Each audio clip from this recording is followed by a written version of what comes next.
Alhamdulillah, an balimakɛ Sise ko min bɛ sisan an balimakɛ karamɔgɔden ye Hafiz Kuran.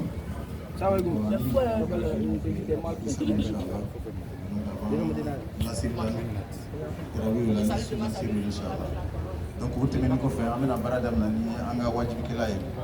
Waati bɛ taa la donc a bɛna hakili lajigin min kan o ye silamɛya ni silamɛ dumuni kɛcogo sunkalo la. Donc a cɛ ka ɲi ni sunkalo ka se silamɛ ye se k'i dumuni kɛcogo la ka se ka sunkalo mafa farikolo fan fɛ ni se ka ala bato kɛ k'a sara sɔrɔ dunuya ani kiyama. Donc siratigɛ la ani an kana bɔ an balimacɛ Dr Sidibe Zakaria a bɛ baara kɛ Al-Bayan la ka na se k'an hakili lajigin ni tagabolo min kan inchallah. Donc chers frères et sœurs, nous vous disons merci pour avoir répondu à notre invitation au cours de cette seconde rupture collective au cours de la dernière décade de ce mois de Ramadan. Donc à cette occasion-là, nous avons bien voulu inviter Dr Sidibé Zakaria pour nous entretenir sur l'islam et la nutrition pendant le mois de Ramadan, Inch'Allah. Donc il faut rappeler que le frère Dr Sidibé est médecin, nutritionniste, qui a fait sa formation de médecin et de nutrition ici même, en Syrie et en Égypte. Il est aussi imam et conférencier formateur. Il a eu plusieurs formations ici en Côte d'Ivoire, dans plusieurs pays africains, notamment au Congo, au Ghana, en RDC, Kinshasa. Il parle couramment l'anglais, l'arabe, le français et le lingala. Vous comprenez bien que quand tu passes aux Zaïre, la moindre chose c'est de pouvoir parler le lingala pour que la communication puisse passer. Donc c'est tout à son honneur, Inch'Allah. Donc brièvement, voilà un peu présenter le formateur. Je crois que ceux qui suivent beaucoup Al-Bayan ont dû le voir intervenir dans des différentes émissions à Al-Bayan. Donc sans plus tarder, nous allons lui permettre de nous entretenir sur ce thème-là pendant quelques minutes avant la rupture. Et après la rupture, on va partir pour la prière de Maghrib. Et après la prière de Maghrib, il va nous entretenir pendant quelques minutes. Comme je l'ai dit, le mois de Ramadan est tellement serré que ce n'est pas vraiment une conférence, c'est un rappel sur l'essentiel pour nous permettre de prendre ce qu'il y a lieu de prendre dedans afin d'avoir une bonne conduite pendant ce mois de Ramadan et aussi d'autres mois de Ramadan si Dieu nous accorde longue, Inch'Allah, qu'il en soit ici. Salam alaikum wa rahmatullahi wa barakatuh. Bismillah. Salam alaikum wa rahmatullahi wa barakatuh. Avec la permission de notre grand imam, imam Sissoko, et voilà votre permission, d'accord. Il y a imam Da aussi, voilà. Alaïma ba'da idnikum, Inch'Allah. Après cela, la permission également de la part de nos grands frères, nos papas qui sont là, et nos mamans également. Imam Daniel Aïdan, nastasmihukum fil kalam, Inch'Allah. Alhamdulillah wa kafa wa salatu wa salam ala rasulillah wa ba'd. Comme a dit le modérateur, l'imam Kamaraté, quand nous a contactés, c'est juste nous demander de pouvoir participer à cette belle journée, cette rupture collective avec la mosquée Madina. C'est un réel plaisir pour nous d'être parmi vous aujourd'hui et un honneur également. Nos oustas qui sont ici présents, qui ont illuminé cette séance, n'ont pas besoin de ces conseils-là en fait, parce qu'ils en savent.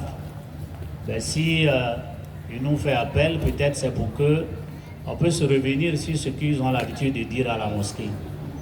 Et le fait qu'on ne se contredit pas signifie simplement que ce qui est dit vient de la part d'Allah subhanahu wa ta'ala. Donc nous leur disons merci pour les efforts qu'ils fournissent pour le bien-être de la communauté, les efforts fournis pour que la communauté soit unie, les efforts fournis pour que la communauté soit informée.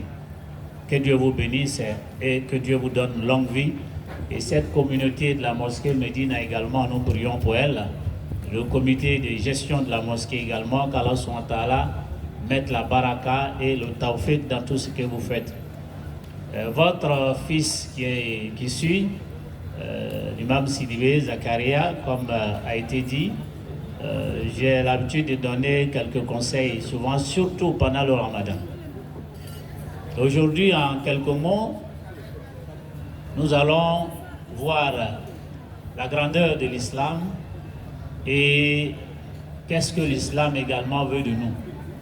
Parce que nous avons tous appris dans le Coran qu'Allah dit « Yuridullahu bikum al-yusra, wa la yuridu bikum al-usra » Dieu veut du bien pour vous, il ne veut jamais du mal pour vous. Et Allah dit également dans les mêmes versets wa anta sumu khayrun lakum. Si vous jeûnez, c'est mieux pour vous. Et dans le verset 183 de la même sourate 2, Allah dit la'allakum tattaqun. Pour que vous vous préservez contre certaines pathologies. Et le prophète nous dit as-sawmu junna. Le siyam est une protection. Eh bien, maintenant, nous regardons notre réalité. Dans notre société, malheureusement, le ramadan est un moment de stress, un moment de dépenses. Et des fois même, on rentre dans le ramadan en bonne santé, mais on y sort malade. Malheureusement, d'autres commencent, ils ne peuvent pas terminer.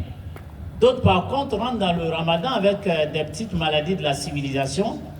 Malheureusement, avant la fin du ramadan, on va les accompagner au cimetière. Eh bien, lorsqu'on prend la parole du prophète, la parole d'Allah subhanahu wa ta'ala et la parole des scientifiques, on va se rendre compte que notre réalité contredit la vérité scientifique et la réalité coranique. Parce que le père de la médecine moderne dit que ton aliment soit ton médicament, l'Hippocrate.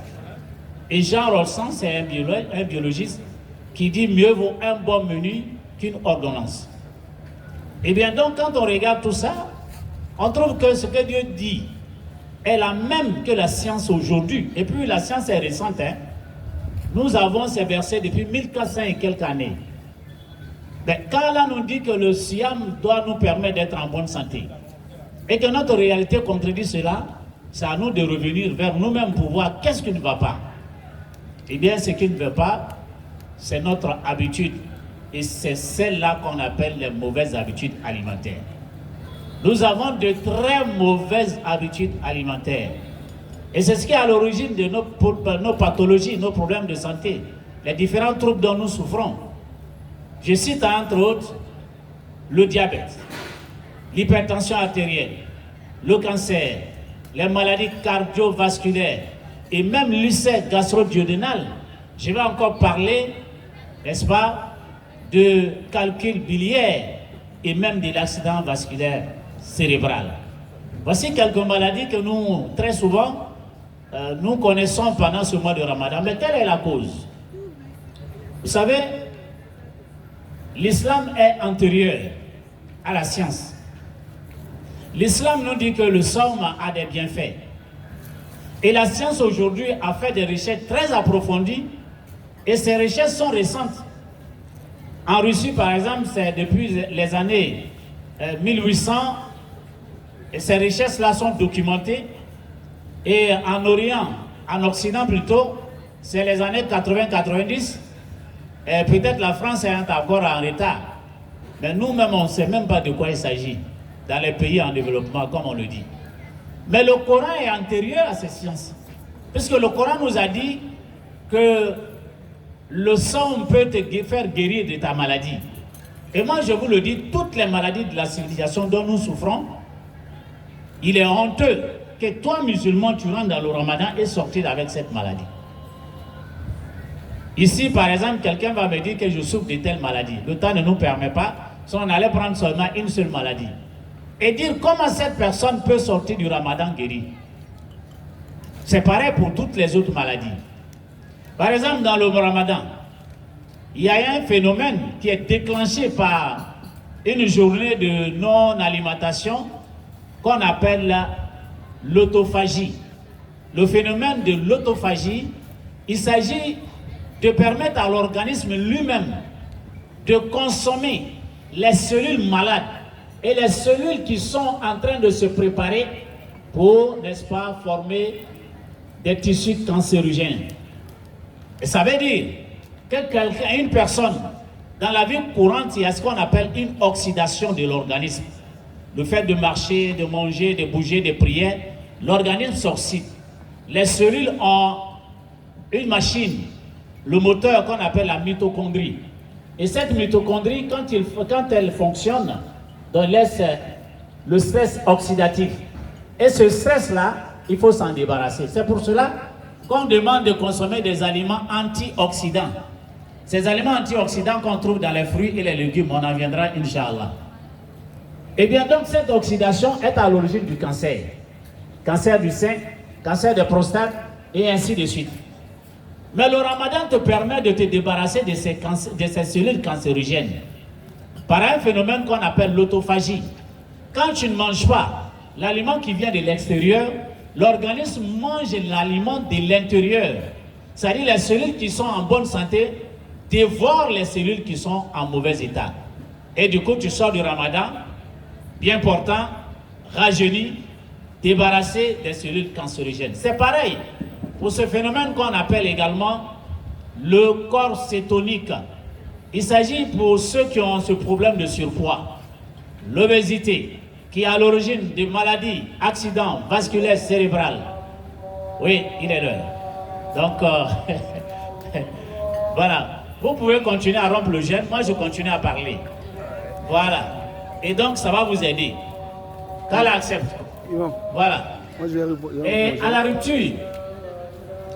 rupture, le conseil qu'on donne à tout le monde, c'est de ne pas sauter sur les aliments glucidiques.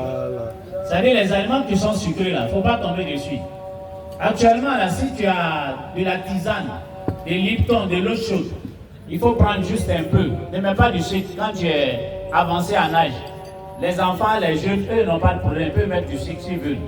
Tu prends une date, ou alors s'il y a un croissant, un petit gâteau à côté, tu prends avec de l'eau tiède. Pourquoi de l'eau tiède? Lorsque tu prends de l'eau tiède pour rompre le jeûne, l'organisme est réveillé. Parce que tu as passé la journée sans manger, donc l'estomac dort. Les chlorines, l'acide chlorhydrique qui digère l'aliment dans l'estomac, et l'enzyme hépatique qui est un acide qui permet de digérer, et également l'acide pancréatique. Eux là, ils ne sécrètent pas. Alors quand ils ne sont pas sécrétés, tu ne vas pas digérer l'aliment. C'est-à-dire l'aliment va rester dans l'organisme et ça va créer encore d'autres problèmes qu'on appelle masse indigeste. C'est ce qui est à l'origine des ballonnements, des flatulences, des gaz qui sortent en bas, gaz qui sortent en haut. Alors donc, pour éviter ça, tu prends de l'eau tiède. Pourquoi l'eau tiède? Parce que l'eau tiède, peut-être la température c'est 25 degrés. Alors dans l'organisme, la température de l'estomac, de l'organisme c'est 35 degrés, 37 degrés. Alors quand tu prends l'eau glacée tout de suite là, lui il provoque ce qu'on appelle le choc thermique. C'est-à-dire, la température de l'estomac est 37. Tu prends de l'eau qui est moins 0, je sais pas, degrés. Et là, qu'est-ce qui va se passer? C'est comme la digestion va s'éteindre. Il faut attendre encore longtemps pour que la digestion se relance. Malheureusement, ce temps-là, ce n'est pas en ta faveur. Tu vas avoir maux de tête, la fatigue, et puis tu seras très épuisé par le jeûne. Des fois même, tu n'auras pas la facilité pour prier. Actuellement, tu as l'eau chaude devant toi. Prends juste un peu. N'ajoute pas du sucre, il y a un peu de fruits. Tu prends le fruit, ça peut être la date, ça peut être la mangue, ça peut être la papaye. C'est pas grave pour ceux qui veulent prendre de la bouillie. Mais si à la bouillie, n'ajoute pas du citron. Parce que le citron, c'est l'acide. On appelle ça acide ascorbique, le nom scientifique.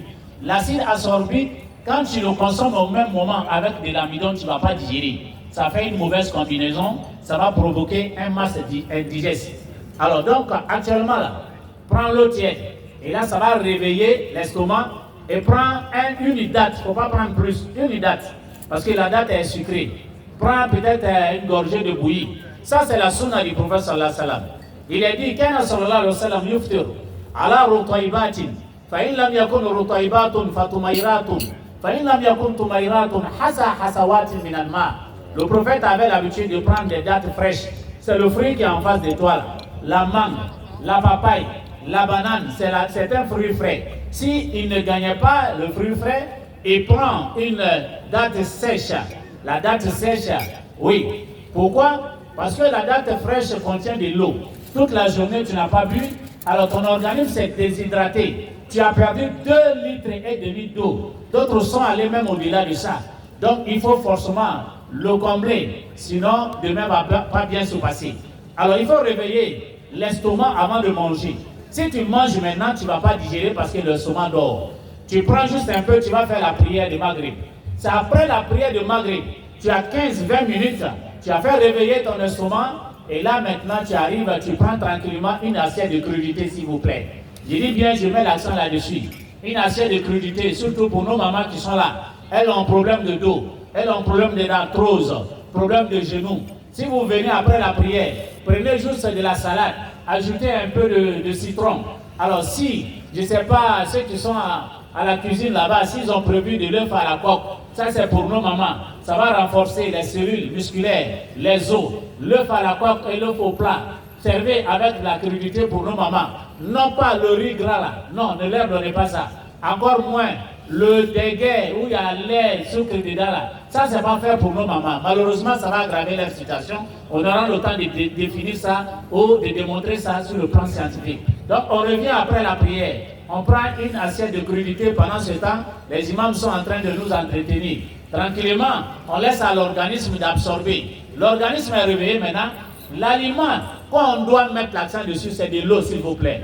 Je dis bien pendant le ramadan, pour bénéficier des bienfaits du ramadan, pour te débarrasser du diabète, pour te débarrasser de l'hypertension artérielle, là, pour ne pas tomber dans l'accident vasculaire cérébral, là, pour éviter l'infarctus de myocarde, pour éviter ce qu'on appelle le calcul biliaire, le calcul rénal, il faut boire beaucoup d'eau, s'il vous plaît. Oui, l'eau permet de drainer, n'est-ce pas, les déchets de l'organisme. L'eau permet d'éviter l'acide chlorhydrique qui sera à l'origine de l'ulcère, qui sera à l'origine, oui, du calcul biliaire. L'aliment le plus important pendant le ramadan, c'est bien de l'eau. Et quand je dis de l'eau, vous allez me dire, oui, non, on n'a pas assez d'argent pour payer l'eau minérale. Je vais te dire, la meilleure eau, c'est celle qui descend du ciel là. La meilleure eau, c'est celle qui sort de la terre. La meilleure eau, c'est celle qui sort de vos robinets. Les eaux qu'on vend dans les commerces, oui, il y en a ceux qui sont adaptés. Par contre, d'autres ne sont pas adaptés. Regardez l'inscription là-dessus. Quand vous voyez le sodium, le chlorure et les bicarbonates à un taux élevé, il faut l'éviter car il va fatiguer davantage les reins et vous allez sortir du ramadan avec le problème de l'insuffisance rénale, malheureusement dû à ces ingrédients qui sont très élevés généralement. Alors donc ce n'est pas forcément de l'eau minéralisée dont vous avez besoin. Vous avez besoin de l'eau simple. Vous prenez ça 2,5 litres avant le sahur. À la rupture, l'aliment que vous allez consommer, vous ajoutez du sel, car le sel va vous pousser à boire beaucoup d'eau. Une molécule du sel demande 2 molécules de l'eau. Mais le matin, à sahur, évitez de prendre du sucre, évitez de prendre du sel, car le sel va vous amener à avoir beaucoup plus soif, et le sucre également va vous amener à avoir faim.